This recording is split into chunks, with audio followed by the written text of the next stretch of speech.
Today I want to show you custom providers in the AI SDK because I didn't see many people talk about it, but I think it's very interesting, especially for bigger applications where you have multiple models, workflows, and different like AI interactions. So idea is with custom providers that you can define alias names and different like configurations for different models by defining your own provider, like so. So here's an example. I created an app provider where I defined different models by different names. So for example, here I have chat model and I'm using GPT-5 mini. For chat title model, I'm using like Gemini 2.5 Flash. Doesn't make sense, but you get the point. And you can define different models by different names. And this allows you first like reusability.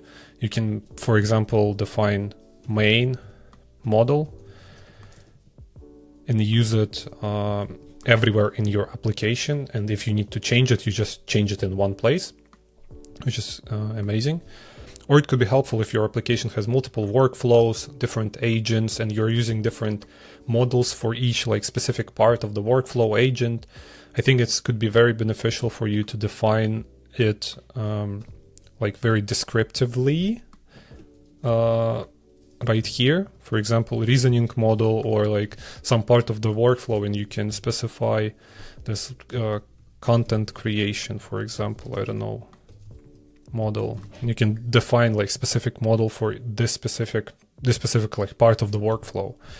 Also worth saying is that you can define and wrap your models with wrap model, and you can define different settings for this provider. For example, you can define different reasoning efforts.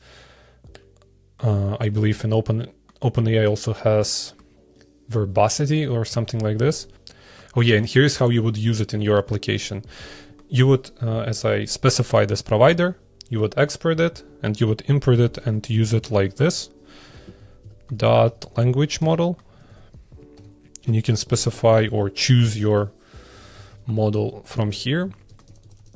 Also worth noting is that you can specify not only language models, but you can also like specify speech models, image models, and describe them as well and use them as you need. So yeah, I didn't see many people talk about it, just wanted to share. And if you found this helpful, let me know in the comments and I'll see you in the next one.